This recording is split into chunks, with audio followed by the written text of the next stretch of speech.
Sadism. The tendency to derive pleasure from inflicting pain, suffering और humiliation on others. मतलब दूसरों को चोट पहुंचाकर दूसरों की बेइज्जती करने में मजा लेना। शायद आपको ये बात सुनकर काफी शॉकिंग लगे, लेकिन अगर आप बिग बॉस जैसे टीवी शोज को देखने वाली ऑडियंस हैं, तो आप भी इस सैडिस्टिक प्लेजर में हिस्सा ले रहे हैं।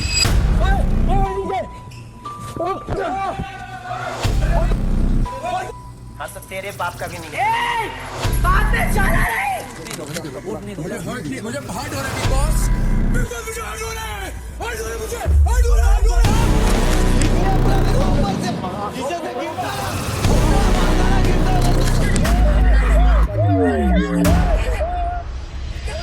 दोस्तों नॉर्मली जो सैडिस्टिक पर्सनैलिटी है उसे एसोसिएट किया जाता है मर्डरर्स और साइकोपैथ्स से। सिर्फ साइकोपैथ्स होते हैं जो दूसरों का खून करके या दूसरों को चोट पहुंचा के मजे लेते हैं, उन्हें खुशी मिलती है उस काम में। लेकिन कुछ साइकोलॉजिकल स्टडीज ने एक एक्सट्रीम कैटेगरी बताई है सैडिज्म की, जिसे एवरीडे सैडिज्म नाम दिया जाता है। जैसे कि 2013 की एक स्टडी जिसे पब्लिश किया गया था एक रेप्यूटेड जर्नल साइकोलॉजिकल साइंस में। इन्होंने साइकोलॉजिकल एक्सपेरिमेंट्स किए थे एवरीडे सैडिज्म के ऊपर। कुछ एग्जांपल्स आपको देता हूँ। याद करो एंशिएंट रोमन एम्पायर के जमाने में आपने किताबों में पढ़ा होगा कि ये जो कोलेजियम है रोम में, ये पब्लिक एंटरटेनमेंट के लिए एक स्टेडियम होता था। यहाँ अक्सर दो ग्लैडिएटर्स एक दूसरे से लड़ा करते थे। कई बारी जब एक ग्लैडिएटर बहुत बुरी तरह से घायल हो जाता था तो जनता से पूछा जाता था जो स्टेडियम में बैठी है कि क्या इसे जाने दिया जाए या मार दिया जाए। तो बहुत बारी जनता की तरफ से एक थम्स अप दिखता था कि इसे मार दो। तो अक्सर इस एरिना में एक भूखे जानवर को भेज दिया जाता था, जैसे कि कोई शेर या कोई टाइगर, जो उस ग्लैडिएटर से लड़े। ये एवरीडे सैडिज्म का एक बहुत अच्छा एग्जांपल है, क्योंकि इस स्टेडियम में बैठी जनता एक ग्लैडिएटर की सफरिंग में अपनी एंटरटेनमेंट देख रही थी। हजारों साल बाद अगर हम टाइम में आगे बढ़े तो आज के दिन भी बहुत से लोगों को स्ट्रीट फाइट्स देखने में बहुत मजा आता है। जब सड़क पर दो लोग लड़ने लग जाएं तो अक्सर भीड़ इकट्ठी हो जाती है। बहुत कम लोग होते हैं जो उस लड़ाई को रोकने की कोशिश करते हैं। ज्यादातर लोग बस बाहर खड़े होकर उस फाइट का मजा लेते हैं। इसका एक और अच्छा एग्जाम्पल हो सकता है कुछ बुलीज, जिन लोगों को बुलिंग करना बहुत पसंद होता है स्कूल या कॉलेज या आस पड़ोस में, जिनको मजा आता है दूसरों की बेइज्जती करने या दूसरों को ह्यूमिलेट करने में। या फिर ऐसे भी लोग आपने देखे होंगे जो बिना किसी रीजन के एक साइड में बैठे सड़क पे कुत्ते को लात मारने लग जाएंगे या पत्थर से उसे मारने लग जाएंगे। क्यों? क्योंकि उन्हें मजा आता है इसमें। एक मॉडरेट एग्जाम्पल इसका हो सकता है ऑफिस के अंदर एक बॉस जो अपने एम्प्लॉयज के पीछे पड़ जाता है बिना किसी कारण के। इसलिए नहीं कि उसे कोई काम कराना है, बल्कि इसलिए क्योंकि उस बॉस को मजा आता है दूसरों को मेंटल पेन देने में। ये सब एवरीडे सैडिज्म के बड़े एग्जाम्पल्स हैं। मॉब लिंचिंग भी एक और बड़ा उदाहरण है इसका। मॉब लिंचिंग यानी कि भीड़ के द्वारा किसी व्यक्ति को मारना या शारीरिक प्रताड़ना करना। मॉब लिंचिंग में भीड़ किसी व्यक्ति को अपराधी मानकर खुद सजा देती है। एवरीडे सैडिज्म के ढेर सारे एग्जांपल्स आपको लाइफ में हर जगह देखने को मिलेंगे। अगर सड़क पर कोई बोलता है कि देखो मैंने इस जेब काटने वाले को पकड़ लिया है, तो चार लोग आकर उसे पीटना शुरू कर देते हैं। वो अपनी तरफ से जस्टिफिकेशन देते हैं कि मैं इसे इसलिए मार रहा हूँ क्योंकि इसने जेब काटी है। लेकिन असलियत में ऐसी चीजों के पीछे कारण यही होता है कि सैडिस्टिक प्लेजर ड्राइव करना किसी और को मारकर। यही एवरीडे सैडिज्म आपको पॉलिटिक्स में भी देखने को मिलता है। जैसे कि कोई विपक्ष के व्यक्ति की मौत हो जाती है तो दूसरे विपक्षी समूह के लोग इस चीज पर खुशी मनाते हैं। ना लोगों के काम को क्रिटिसाइज करना एक अलग चीज होती है, लेकिन उनके देहांत को लेकर एक सैडिस्टिक प्लेजर लेना, उनकी मृत्यु में अपनी खुशी देखना, ये सैडिज्म का एक बड़ा अच्छा एग्जाम्पल है। लोग अक्सर बहुत सी जस्टिफिकेशन देते हैं एवरीडे सैडिज्म के नाम पर। कोई कहता है कि ये नेचर का जस्टिस है, कोई कहता है कि ये तो कर्मा है, लेकिन एक्चुअली में ये सब सैडिज्म है। लोगों को सैडिस्टिक प्लेजर मिलता है जब वो किसी को इंसल्ट होते हुए देखते हैं या किसी को ट्रोल होते हुए देखते हैं। पूरे के पूरे यूट्यूब चैनल्स इसी चीज पर बने हुए हैं, जिनके हर एक वीडियो में किसी न किसी को इंसल्ट किया जाता है या किसी को गाली दी जाती है या किसी को बुली किया जाता है। नेशनल लाइब्रेरी ऑफ मेडिसिन के एक आर्टिकल के अकॉर्डिंग जो एवरीडे सैडिस्ट होते हैं उन्हें स्पेशली वायलेंट वीडियो गेम्स खेलना बहुत पसंद होता है, क्योंकि उसी से उनका मूड अपलिफ्ट होता है, उसी से उन्हें खुशी मिलती है। बिग बॉस जैसे रियलिटी शोज भी इसी एवरीडे सैडिज्म को एक्सप्लॉइट करते हैं। इनका फॉर्मूला है कि लोगों को बकवास देखनी पसंद है तो उनको बकवास दो, जिसके कारण बिग बॉस में ये एवरीडे सैडिज्म एक नेक्स्ट लेवल पर पहुंच जाता है। वहाँ लोगों को बुली किया जाता है, लोगों को मजा आता है दूसरों को तकलीफ में देखकर। तो अगर आप भी बिग बॉस जैसे टीवी शोज को देखते हैं तो आप भी इस एवरीडे सैडिज्म का एक हिस्सा बनते जा रहे हो। तो